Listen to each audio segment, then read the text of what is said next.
Titan watches అంటే మన అందరికీ తెలుసు. కానీ టైటాన్ అనే బ్రాండ్ వెనక ఎంత పెద్ద స్ట్రగుల్ ఉందని మీకు తెలుసా? Made in India Titan story. ఈ వెబ్ సిరీస్ చూసాక నిజంగా చాలా సర్ప్రైజ్ అయ్యాను. ఎందుకు అలా అనిపించింది ఈ రివ్యూలో చెప్తాను. Made in India a Titan story. ప్రస్తుతం ఇది అమెజాన్ ప్రైము, ఎంఎక్స్ ప్లేయరు రెండిట్లోనూ స్ట్రీమింగ్ అవుతుంది. మన ఇండియాలో ఒకప్పుడు మేడ్ ఇన్ ఇండియా వాచెస్ అనే కాన్సెప్ట్ లేదు. అలాంటి సమయంలో టైటాన్ బ్రాండు ఎలా స్టార్ట్ చేశారు, ఆ టైటాన్ అనే పేరు ఎలా వచ్చింది, ఎలాంటి ప్రాబ్లం ఫేస్ చేశారు, ఇలాంటి చాలా విషయాలను డైరెక్టరు ఇంట్రెస్టింగ్ వేలో చూపించారు. ఈ వెబ్ సిరీస్ని ఫ్యామిలీతో కలిసి హ్యాపీగా చూడొచ్చు. ఎలాంటి అడల్ట్ కంటెంట్ ఏం లేదు.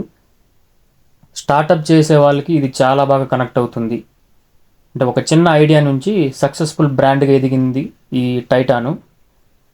సో అందువల్ల చాలామంది దీన్ని కనెక్ట్ అవుతారు. ఒకసారి మీరు తప్పకుండా చూడండి. Background music, cinematography, production values కూడా చాలా క్వాలిటీస్గా ఉన్నాయి.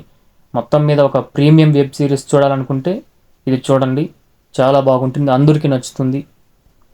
ఈ రివ్యూ మీకు నచ్చినట్లయితే షేర్ చేయండి, సబ్స్క్రైబ్ చేయండి. మరొక వీడియోలో కలుద్దాం. బాయ్.